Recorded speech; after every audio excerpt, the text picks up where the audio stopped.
Right? Okay, well, what DHS is saying is that there was a bus of detainees coming in through a gate. Again, this is DHS's account of it, and that some of these folks forced their way into that bus where the bus was coming in through the fencing and then got to a security checkpoint. As for the mayor, who is running for governor, by the way, he apparently had been out there protesting for days. At one point, it showed up with a bulldozer. So clearly there are a lot of conflicting conversations, optics, accounts of what happened there. This is the acting ICE director, Todd Lyons. He says his personnel was put in danger because of this. Here's his take. You didn't see anyone out there having those type of protests under the last administration. There's almost 1.8 million people incarcerated in the United States. Donald Trump's administration is blatantly breaking the law, and they do not care who sees, in fact, they want you to see, because they want you to be intimidated. It's the reason they're arresting judges, arresting mayors, and threatening to arrest members of Congress, because they want them to be silent. Which is why it is all the more important that we speak out. And that is exactly what Congressman Jared Moskowitz did today going on Fox, to not only call out the lies of the administration, but to point out the laws that they are breaking. And we are going to get into all of that. But before we do, if I could quickly ask you to leave a like on this video, and if you haven't already and you enjoy our channel, to hit that subscribe button. It goes a long way. And it really does mean a lot to me now, before we get into what Jared Moskowitz had to say, shutting down the Fox propaganda outlet. I want to check out a clip that didn't get nearly enough attention of Congressman Mendez responding to what he saw on the ground when the mayor of Newark was arrested. Let's take a look right here. Along with 3 members of Congress. It was an act of intimidation. It was an act of intimidation not just to the mayor, not just to us, but to everyone watching. We know what ICE has been doing in our communities. We know that the president lied and this administration lies every day when they're saying they're going after criminals. It is not true. They feel no weight of the law. They feel no restraint on what they should be doing. And that was shown in broad daylight today when they not just arrested the mayor of Newark, but when they put their hands on 2 members of Congress who are standing behind me. How is this acceptable to anyone in this country? How is this acceptable? This is all about intimidation. Donald Trump knows how weak he is. Donald Trump knows that he is failing to fulfill the goals that he laid out in his deportation plan, which thank God is failing. But now, knowing that he can't tout his numbers, he has to make these big, disgusting, and illegal shows of power, which is exactly what we have been seeing with the arrests of judges and now mayors. And it is what Jared Moskowitz went on Fox to call out. And I want to take a look right here. Party in the headlines this weekend, which is the incident at the ICE facility in New Jersey on Friday. DHS says that they've got body cam footage they've shared with us. They say several people, including elected officials, broke into a federal facility that's operating lawfully. Here's their side of the story. They say members of Congress storming into a detention facility goes beyond a bizarre political stunt and puts the safety of our law enforcement agents and detainees at risk. Members of Congress are not above the law and cannot illegally break into detention facilities. DHS says the worst of the worst, according to them, are housed there: murderers, rapists, child predators, gang members. Is this a good look for your party? Well, let me say this. That statement is not true, not accurate. What happened is that every member of Congress has the ability to go and tour of an ICE facility. And in fact, they went on the tour. They were allowed in. They toured the whole facility. That's why you saw statements of them saying, actually, the facility was in good shape. The folks there seemed to be doing okay. So they were allowed in. They got a tour. And then somebody made a decision on the way out. Someone in Homeland made a decision on the way out to do this. First of all, one of these members is 80 years old. So this language, this January 6th language that was specifically used by Homeland, they stormed the facility. That's a lie. They were invited in to tour the facility. And then on the way out, something happened where they decided to go and arrest the mayor of Newark. By the way, they did this with people who were not badged, who covered their face as if they were on some sort of ICE raid with criminals. Not the mayor and not 3 congressmen. So I got to be honest, I think someone at Homeland decided to set them up as they were exiting the facility. With the deep state, remember, that still exists, right? Okay. Well, what DHS is saying is that there was a bus of detainees coming in through a gate. Again, this is DHS's account of it, and that some of these folks forced their way into that bus where the bus was coming in through the fencing and then got to a security checkpoint. As for the mayor, who is running for governor, by the way, he apparently had been out there protesting for days. At one point, had showed up with a bulldozer. So clearly there are a lot of conflicting conversations, optics, accounts of what happened there. This is the acting ICE director, Todd Lyons. He says his personnel was put in danger because of this. Here's his take. You didn't see anyone out there having those type of protests under the last administration. There's almost 1.8 million people incarcerated in the United States. If they think there's such a problem with the prison system, where are they out there protesting for their constituents that are being held for crimes in American prisons, right? So what was this about?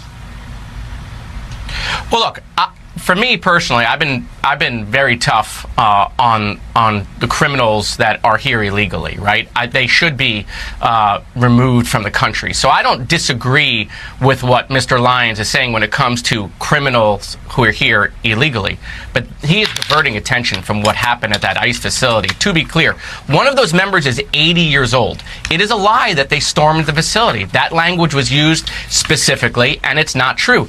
They actually toured the whole facility. You can't storm a facility that ICE said, come in and look around. Do your oversight, which they're federally allowed to do.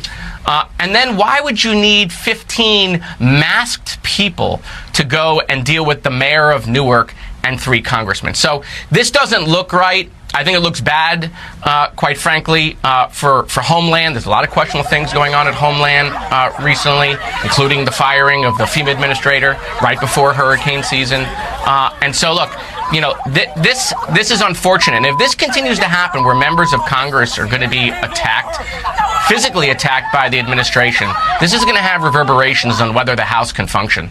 Okay, well, everyone is presumed innocent with the charges that they may be facing or that are coming, and so we'll track it and try to get more of that story. I think it's interesting that we have such conflicting. Now, when I first covered this, I saw a lot of comments from y'all talking about the masked ICE agents. And that's something that we are seeing more and more of, these ICE agents who are in masked, who are in unmarked vehicles, who refuse to identify themselves. That's why these are not arrests. These are kidnappings. You have the right to know what these law enforcement, these not even law enforcement, they're just thugs at this point, are going after you for. And the reason that they have to hide one, because they don't want to be identified. They don't want to be called out. They know they're breaking the law, but also, again, because they want to intimidate. They want you to be looking over your shoulder all the time. They want you to be afraid of people dressed in street clothes. Because at any point, if you are a college student criticizing the Trump administration, you're a judge, you're a journalist, they might come and get you. That's the fear they want you to have. And all the while, we're not just seeing the fear, but we're seeing the incompetence mixed in with it well, which makes it all the much more dangerous, which is exactly what Chris Murphy called out Kristi Noem for in a mega viral clip that deserved all the attention it got. But if you haven't seen it, and even if you have, you should check it out again. I say this with seriousness and respect, but your department is out of control. You are spending like you don't have a budget. You're on the verge of running out of money for the fiscal year. You are illegally refusing to spend funds that have been authorized by this Congress and appropriated by this committee. You are ignoring the immigration laws of this nation, implementing a brand new immigration system that you have invented that has little relation to the statutes that you are required, that you are commanded to follow, as spelled out in your oath of office. You are routinely violating the rights of immigrants who may not be citizens, but whether you like it or not, they have constitutional and statutory rights when they reside in the United States. Your agency acts as if laws don't matter, as if the election gave you some mandate to violate the Constitution and the laws passed by this Congress. It did not give you that mandate. You act as if your disagreement with the law, or even the public's disagreement with the law, is relevant and gives you the ability to create your own law. It does not give you that ability. Let's start with your spending. You are on track to trigger the Anti-Deficiency Act. That means you are going to spend more money than you have been allocated by Congress. This is a rare occurrence, and it is wildly illegal. Your agency will be broke by July. over 2 months before the end of the fiscal year. You may not think that Congress has provided enough money to ICE, but the Constitution and the federal law does not allow you to spend more money than you have been given or to invent money. And this obsession with spending at the border, as the chairwoman mentioned, has left the country unprotected elsewhere.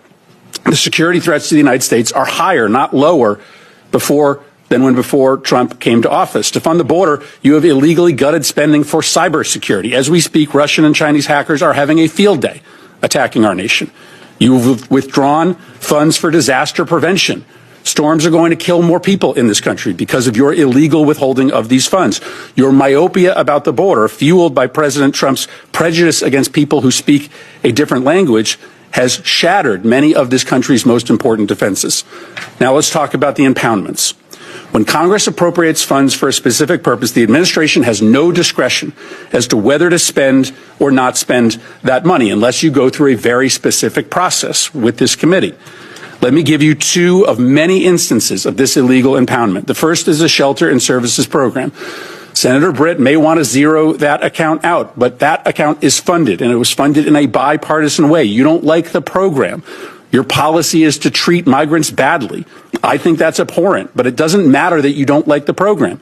You cannot cancel spending in this program, and you cannot use the funds as you have to fund other things like ICE.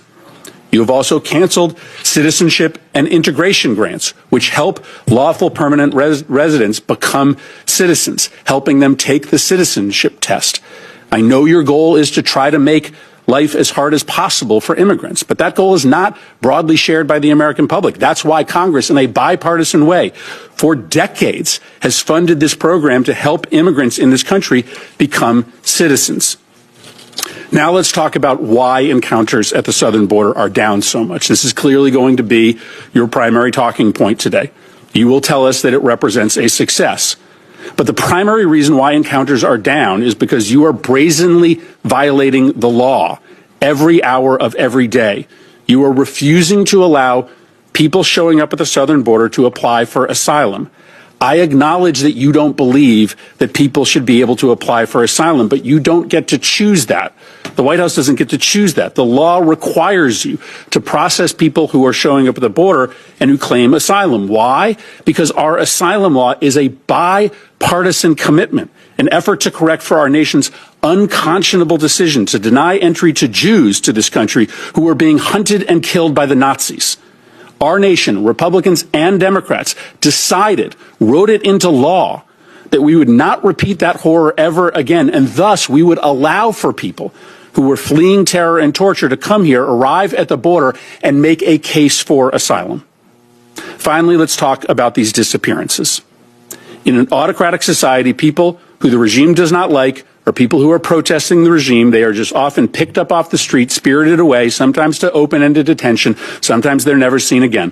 What you are doing, both the individuals who have legal rights to stay here, like Kilmar Abrego Garcia, or students who are just protesting Trump's policies, is immoral. And to follow the theme, it is illegal.